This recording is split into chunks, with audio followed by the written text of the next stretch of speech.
Hello everybody, Justin here, checking out the last of the Drowned City cards. This is the specialist cards. I'm going to try not to get distracted. We just watched the Fireside Chat where they announced some changes coming to the product line, which are honestly not really actually changes. I guess getting less of something is a change, but it's not actually a change to the future, you know? So, but yeah, we're going to go out here. Big thank you to Archivos to Arkham for these cards and opening the box and sharing them with everybody here. I'm also really glad Duke's spoiler in that video, like his tease, wasn't one of these cards, because that would have been a shame. But like, Duke had a pretty good cheese for that. All right. Dreams of Clay is a 1 experience specials card that commits for a wild. Artist, clairvoyant, dreamer, performer, deck only. So this is actually kind of wild. I actually have so many of my own stuff that is about dream artists and clay, so I'm super into this card already. Commit to a skill test on a treachery card only. If the skill test is successful, put Dreams of Clay into play in your play area instead of discarding it. Reaction: when you draw a non-peril treachery from the encounter card, remove Dreams of Clay from the game, cancel its revelation effect, and discard it.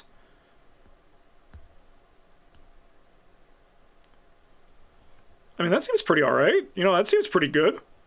Safina, Jacqueline, Gloria, Luke, Lucius, Normal / Pillow Jim, Lola, Marie, and Patrice. I'd fuck with this. I'd play this.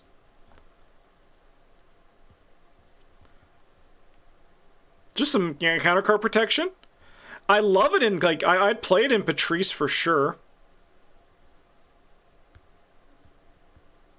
Just because, like, I don't need the resources for it, so I can just, like, throw it on the first treacher I draw, and if I don't get it, I just discard it.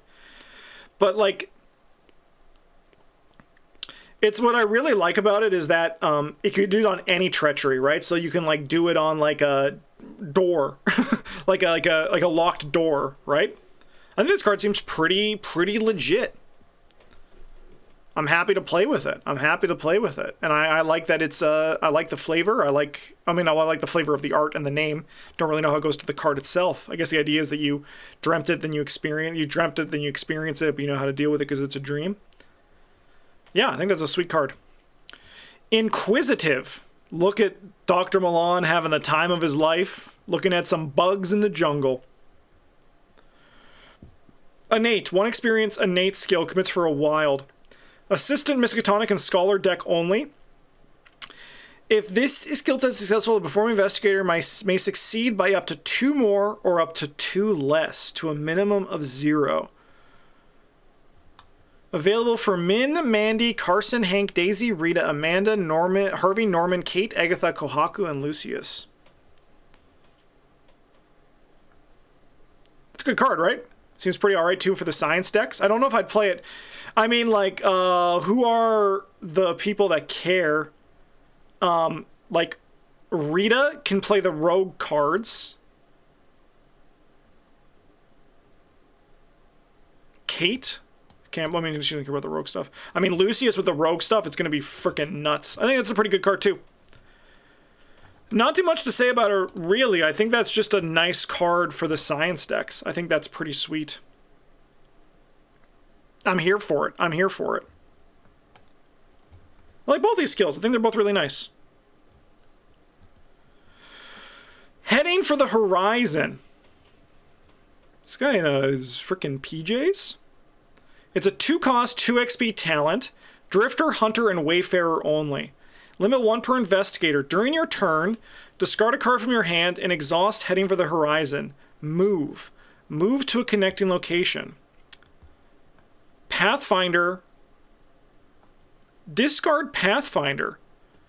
Available for Wendy, Jenny, Pete, Kelvin, Luke, Silas, Wilson, Alessandra, Marion, George, Zoe, Tony, Michael, Leo, Ursula, Luke, Monterey, Jack.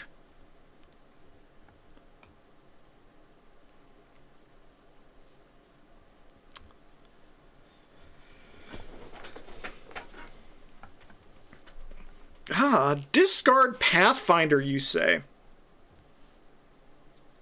Just looking at the names, seeing if any of them jump out on me on this. This guy's in his pajamas, right? Like he's in like a nightgown type thing.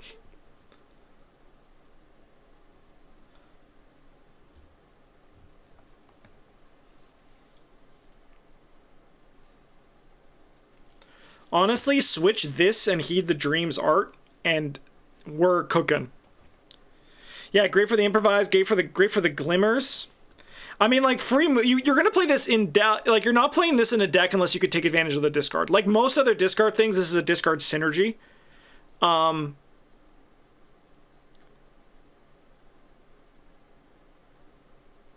think it's gonna be good in the decks that can take advantage of that, though, right?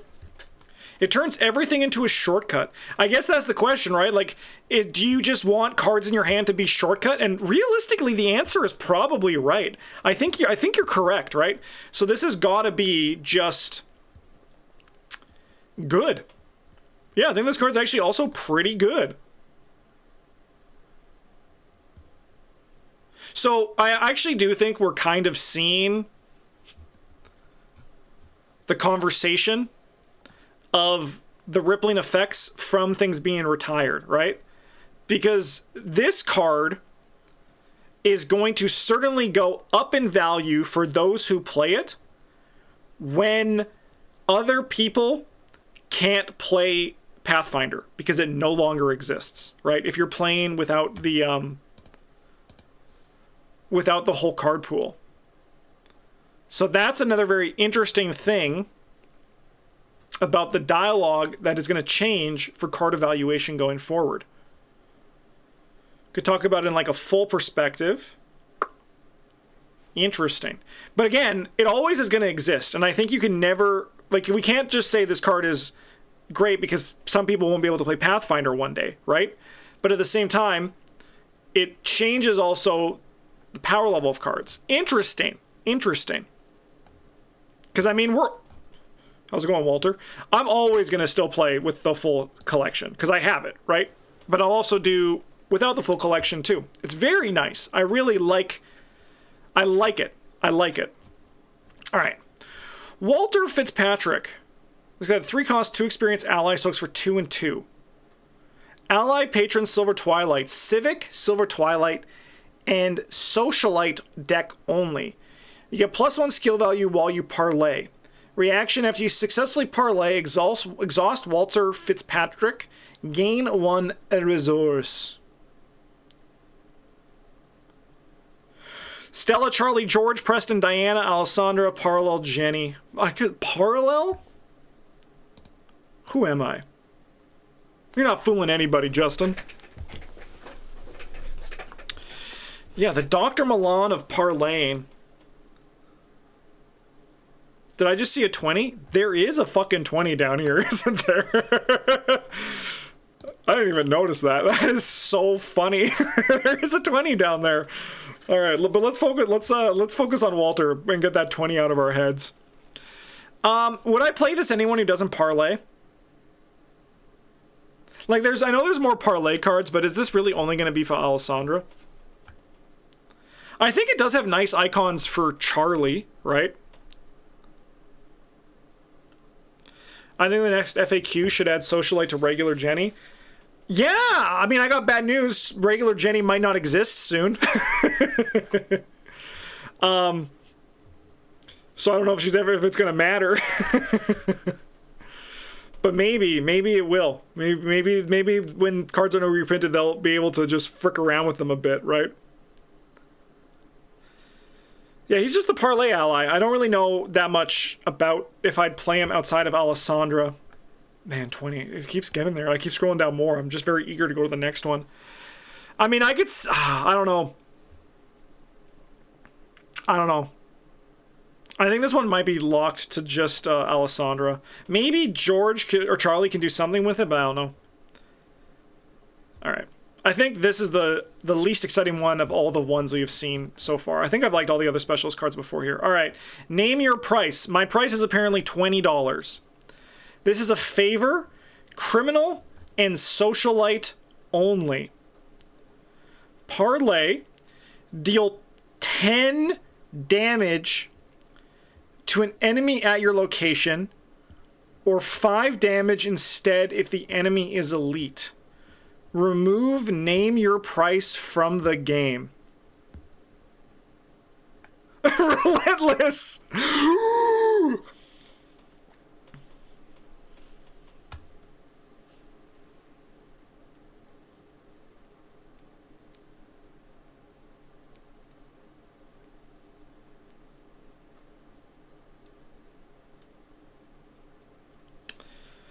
So this is a big money payoff deck, right? Like, so this is you take all your actions, and then on the last turn, you're like, okay, by the way, I'm also going to drop 5 damage on the boss. See ya! And then you just, like, jump out the window, right? Like, that's what this card is. This is the payoff to big money decks.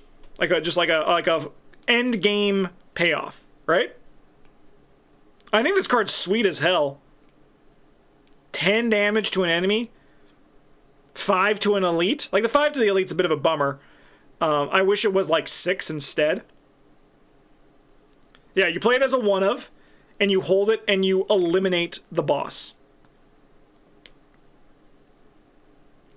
Buying the most expensive whippoorwill kill in history just to make a point. Or, as Astute said, relentless and then buy the other one. Use it to pay for your second, name your price. So I really like this card because it represents that thing that I feel like has been missing from Arkham for a little bit, which is just like big number. So this is like our Timmy card, right? Like this is our Timmy card from the cycle, you know? Where just like the number is so big. Nathaniel can play this. I guess he is a criminal, huh? So who do we got? Skids, Finn, Tony, Kaimani, Nacho, Winifred, Michael, Preston, Charlie, Alessandra, Parallel, Jenny. I could see regular Jenny, to go with what Arkham Librarian was saying. I could see, because Parallel Jenny has Socialite, I could see them adding that to her as well. If you have 28 resources that Nacho, I'd be questioning what you were doing all game. I'll tell you what Nacho was doing all game. Using his Relentless to just get a bunch of money. It's not illicit. Glad Preston only needs to spend 16. I mean, Preston knows how to do it, right? I love this card. I think this is a very fun design for the people who like these big effects. And I think it's also a nice payoff in big money, for sure. All right, the level 3 to 5 league. We have a few cards here. All right, so this is Sejmet's Robe. It's a 2 cost, 3 experience. Accessory slot takes up the body slot, so it's for 2. It's a item, clothing, relic, and it's believer, chosen, and cultist only. When you enter a location, exhaust Sejmet's Robe. Until the end of the round, each non-elite enemy at that location cannot engage you, and you cannot deal damage to those enemies. Zoe, Mateo, Sister Mary, Stella, Lily, Amina, Diana.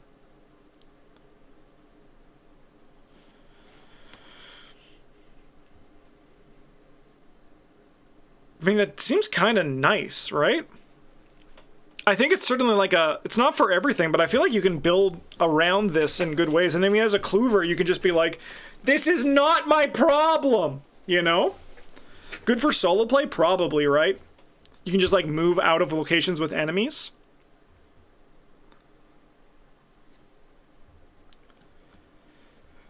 Yeah, I'd frick with this. I think this card's kind of sweet. I think it's a good one.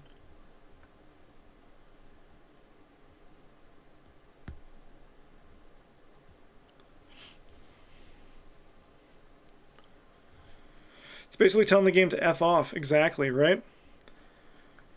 Yeah, I notice these specialist cards don't have too much to say about them. It's kind of just reading them and going, yes, okay. But I think that's kind of been specialist as a whole. Pray for maybe this one. This one is, I like what they did with the design on that one. Yeah.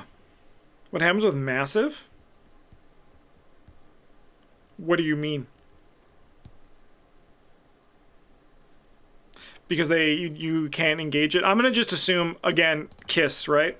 Whenever I'm getting questioning, I'm just going to go like, keep it simple, stupid, and I'm going to just say, yes, it works with them.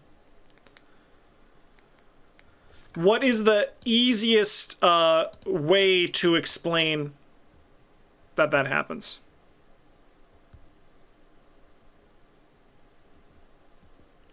Mass enemies don't engage you? I don't care. Kiss, my friend. Kiss.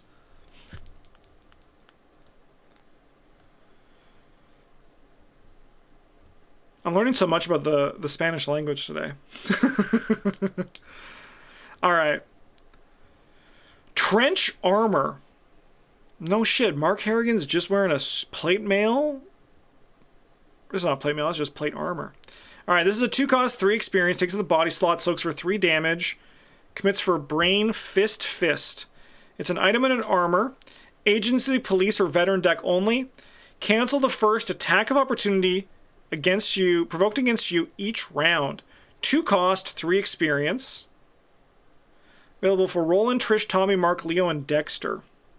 Trish does love this, unironically, doesn't she? Oh, that's so funny to me. That is actually hilarious.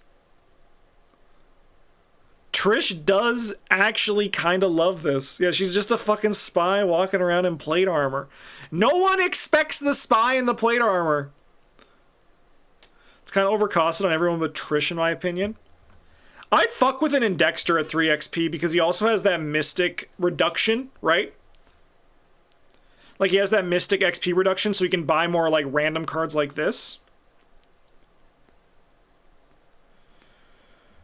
But otherwise, yeah, I mean, I think, so again, specialist cards are neutral cards, so you have to always keep that in mind. But they're neutral cards with a limit, right? They're neutral cards with a little, like, flair.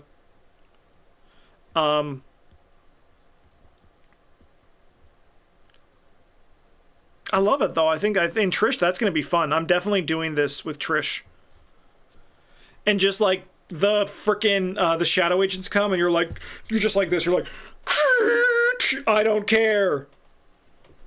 This would be cool if it gave you -1 foot. I would love to see that, like a 1 cost, but -1 foot. I think that would actually be kind of fun, too. Unfortunately, people don't like when cards are mean to them, so it probably wouldn't have happened. Alright. Kinyan's Blood. I'm loving the references to, like, other mythos stuff, too. And the Serpent Hands honestly seem pretty sick. So this is a 2 cost, 3 experience event. It's a spell. Clairvoyant Hunter Sorcerer deck only. Fight. You may use your brain instead of your fist for this attack. For each of your hand slots that are empty, you get +2 skill value and deal +1 damage with this attack. If this attack defeats a non-elite enemy, add that enemy to the victory display and attach Kinyan's Blood to it. Jacqueline, Gloria, Zoe, Tony?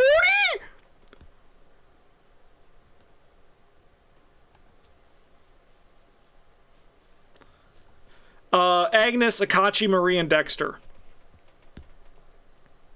Tony don't want this? Tony wants what I fucking tell him to want. Tony wants anything. Tony's hands are never empty. You guys suck.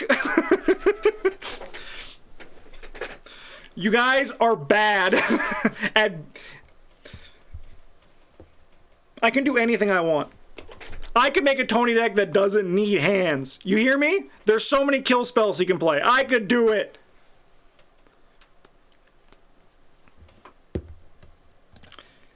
An event that kills is kind of sick, though. Yeah, bury them, like the bury them deep is also a really nice effect. I think this is a pretty sweet card. Hey Gabriel, how's it going?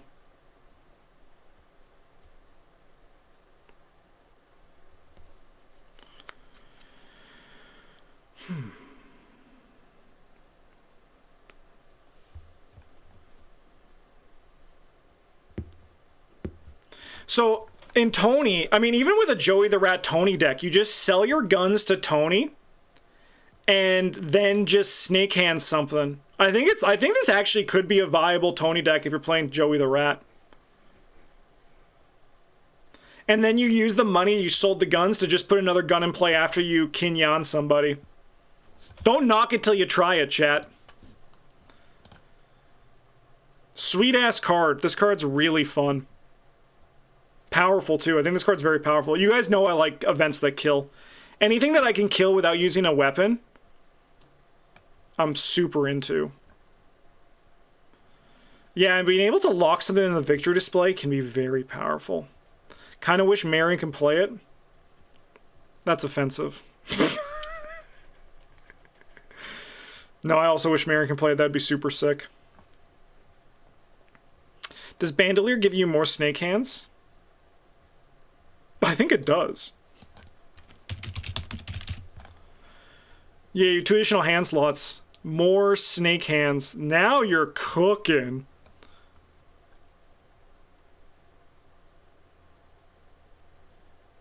Let's go. Honestly, I'm freaking with this card.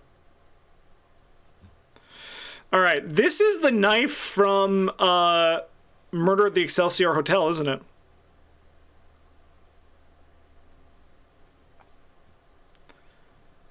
Sovereign of Storms. This is a 3 cost, 4 experience, takes up the hand slot. Yeah, Astral Mirror also works for the extra hand slots. Blessed Clairvoyant, Sorcerer deck only, item relic, weapon melee. No, this is not, but there's an art that looks very similar to this, isn't there? Am I going crazy? Sorry, I'm getting a bit distracted.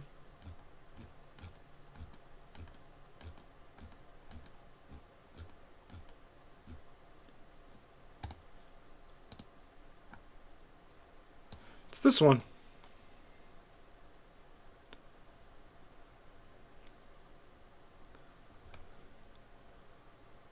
Grand Mare's Knife.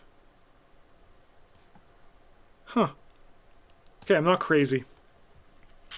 Alright.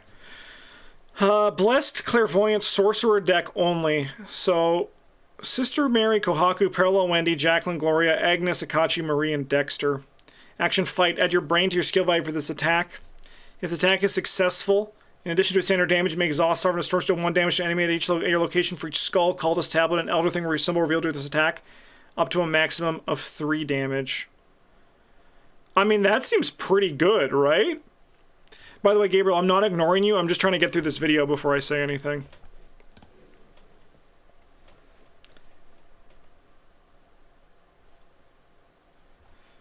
Seems kind of sick.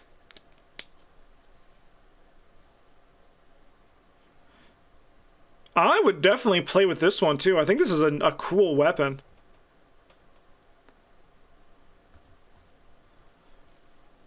I'll frick with this.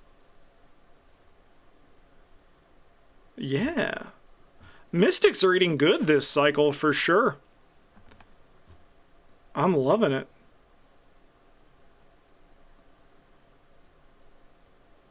Is Father Mateo not blessed? What an idiot. What a dummy. Mystic's eating good for all the dozen Mystic fans. They knew what I said on stream on Tuesday, so they wanted to put me in its place. More tech for the Rod Karnama Ghost. Let's go. You love to see it. I think this card's sweet. I think this card's sweet. I think this card's funny and Trish. And this card's here too. Alright. Motivational Speech, level 4. This is another cross-class, in quotes, upgrade. Interesting. Civic Performer Socialite deck only. Parlay. Choose an investigator your location. The investigator may play an ally asset from the hand at no cost. Then, that investigator may resolve an action or lightning bolt ability on that asset, ignoring all costs. Oh, so you can, like, ping with a B-Cop, Field Agent, other allies that have action or lightning bolt effects?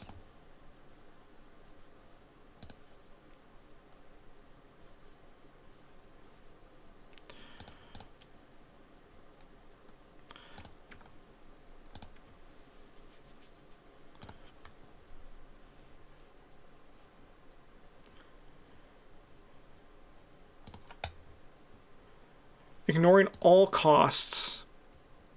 So you can get like a double Arcane Initiate. Gun guy from earlier.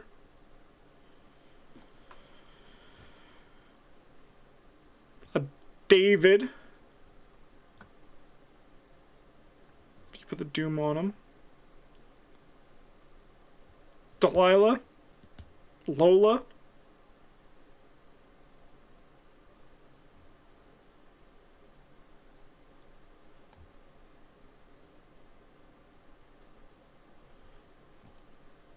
No, but I think that's going to be some hot tech in the future. Yeah, I think that's neat. I think that's a neat upgrade. Hey, these are the Barkham dogs. Chad, these are the Barkham dogs! Yeah, stray cat would be one, yeah. These are the Barkham dogs. The hired dogs. Alright. On their heels. Is this? No, there's... Look at this fucking art. Holy shit. Okay. Alright. On their heels. Sounds good, Mike. This is a 2-cost, 5 experience talent. Detective, Hunter, Police, Reporter deck only. Limit 1 per investigator, uses 5 leads. Reaction. After enter a location with 1 or more enemies, spend 1 lead and exhaust on their heels. Discover 1 clear location or deal 1 damage to an enemy at your location. Roland, Joe, Trish, Zoe, Tony, Tommy, Rex, Daryl. After you enter a location with 1 or more enemies, spend 1 lead and exhaust on their heels. Discover 1 clear location or deal 1 damage to an enemy at your location. Excuse me.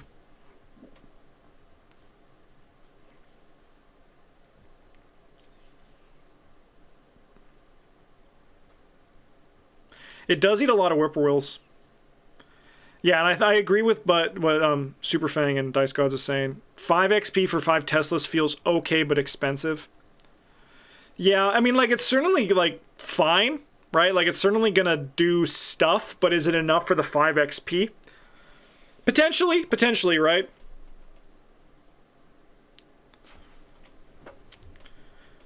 If only there was a way to easily refill the leads, but again, these are specialist cards, so they're a little bit, like, under value a little bit. That's definitely the case for these. I think the card's fine. It's certainly not bad, but it's certainly not great, you know? But it's definitely playable, right? Good for Acolytes, too. Yeah, like, there's a lot of use cases. I think it's going to be more like campaign tech. Yeah. I'm going to mostly be doing it with the damage mode, I think. Like, the clue mode's fine. Like, the free clues are good. But I think, like, killing Whippoorwills, Acolytes, or getting that ping damage, I think is going to be pretty hype.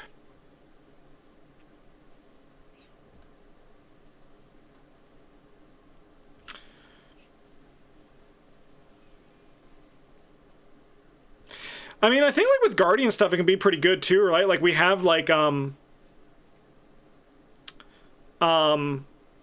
Alice Luxley. She can get the clue and then also ping, right? I think it's pretty sweet. I think you could do actual good stuff with this. I mean, it only costs 2. It has great symbols, too, for a well-prepared. There definitely is a lot of well-prepared stuff for this, so not surprised that that's, like, really relevant for a lot of these assets. All right. And here's our last new card. Sad, we're not going to have new cards to look at until the next expansion, which at this point now we don't know when it's going to be. All right. But let's enjoy this one, all right? Hopefully it ends with a bang. There's a lot of text on it. Interdimensional Vortex. This is a 2-cost, 5 experience event that commits for a brain, a fist, and a wild. And I know that this means spell. Performer and sorcerer only. So this is normal, parallel, Jim, Lola, Marie, Patrice, Agnes, Akachi, and Dexter. Play after the investigation phase begins. Choose a location. Set aside all non-elite enemies in the chosen location, keeping their tokens and attached cards. Until the end of the round, they are in no location and are immune to player card effects. When the round ends, return each of those enemies to the chosen location exhausted. Max once per game. So you basically are putting the enemies into stasis for 1 turn. They're phasing out, if you will. Send them to the Nether Realm. Yeah, let Shao Kahn deal with them.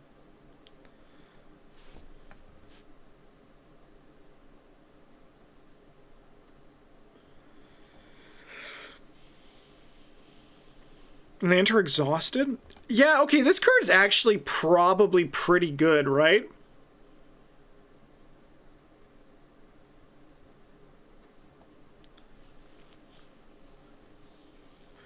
It is kind of an upgraded Cunning Distraction.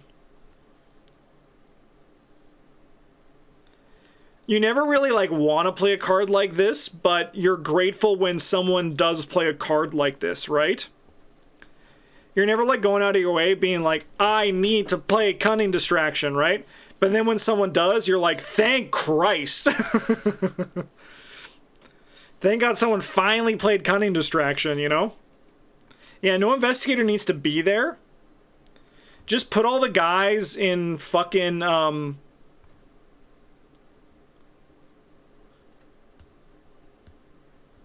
Can you kill enemies with this? Can they stay in the portal forever? Is there any way to do it in horror and high gear? If you, like, move twice and you delete those cards, do those guys just stay stuck in the portal forever? And they're like, do you think they're ever gonna feed us? Do you think they're ever gonna get us out of here? If they fall off the train? The location removal happens, I believe it's a forced effect. I believe it's a force effect at the end of the round. So it would happen first, right? Because this one is enforced. I mean, it's probably pretty good in Innsmouth in general, right?